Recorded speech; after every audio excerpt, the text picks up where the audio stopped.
Telangana rising global సదస్సులో రెండో రోజు కూడా పెట్టుబడులు వెల్లువెత్తాయి. దేశ విదేశీ కంపెనీలు క్యూ కట్టాయి. 2 రోజుల సదస్సులో సీఎం రేవంత్ రెడ్డి, పరిశ్రమల శాఖ మంత్రి దుద్దిళ్ల శ్రీధర్బాబు సమక్షంలో మొత్తం మీద 5.75 లక్షల కోట్ల పెట్టుబడులు పెట్టేందుకు పారిశ్రామికవేత్తలు ఒప్పందాలు కుదుర్చుకున్నారు.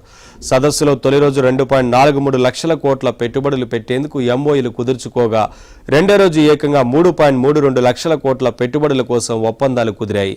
ఈ పెట్టుబడుల్లో సగానికి సగం వాటా హరిత ఇంధన గ్రీన్ ఎనర్జీలో ఏకంగా 2.99 లక్షల కోట్ల ప్రాజెక్టుల ఏర్పాటుకు ఒప్పందాలు జరిగాయి. వీటి ద్వారా 1,61,250 మందికి ప్రత్యక్షంగా పరోక్షంగా ఉపాధి లభిస్తుందని ఆయా సంస్థలు ప్రభుత్వానికి నివేదించాయి. 1,76,348 కోట్ల పెట్టుబడులకు 11 సంస్థలు తెలంగాణ జెన్కోతో ఒప్పందం చేసుకోగా టీజీ రెడ్కోతో 1,23,350 కోట్ల పెట్టుబడులు పెట్టేందుకు 12 సంస్థలు ఒప్పందాలు కుదుర్చుకున్నాయి. అలాగే ఫార్మా, డేటా పార్కులు, ఎలక్ట్రానిక్స్ తదితర రంగాల్లో 1,000 కోట్ల రూపాయల పెట్టుబడులు పెట్టేందుకు కంపెనీలు ముందుకొచ్చాయి.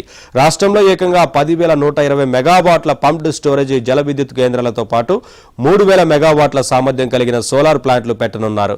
ఈ పెట్టుబడులన్నీ కార్యరూపం దాలిస్తే తెలంగాణ ముఖ చిత్రం సమూలంగా మారిపోనుందని అధికార వర్గాలు అంచనా వేస్తున్నాయి.